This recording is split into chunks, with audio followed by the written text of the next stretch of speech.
আকাশপানে তাকিয়ে সৃষ্টিকর্তার প্রতি শুকরিয়া জানিয়ে মাঠে নামলেন মুশফিকুর রহিম।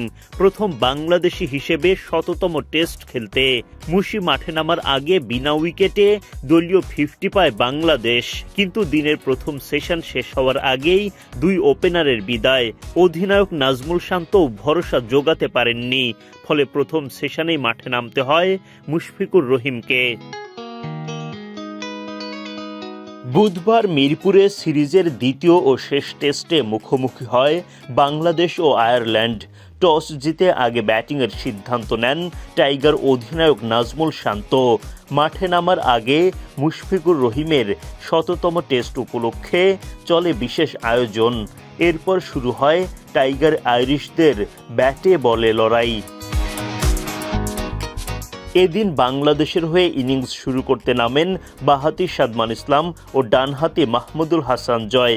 দেখে শুনে দারুণ শুরু করেন তারা। কোনো উইকেট না হারিয়েই দলীয় 50 পার করে বাংলাদেশ। কিন্তু এরপর আর ইনিংস বড় করতে পারেননি সাদমান। অ্যান্ডি ম্যাকব্রাইনের বলে এলবিডব্লিউর ফাঁদে পড়ে যান।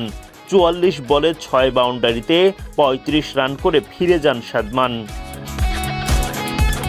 ওপেনিং পার্টনারকে হারানোর পর মুমিনুল হকের সাথে জুটি বাঁধেন জয়। এই জুটিতে বাংলাদেশ পায় 31 রান। ম্যাকব্রাইনের বলে ডাউন দ্য উইকেটে এসে জোরালো শট খেলতে গিয়ে ব্যাটে বলে ঠিকঠাক সংযোগ ঘটাতে পারেননি।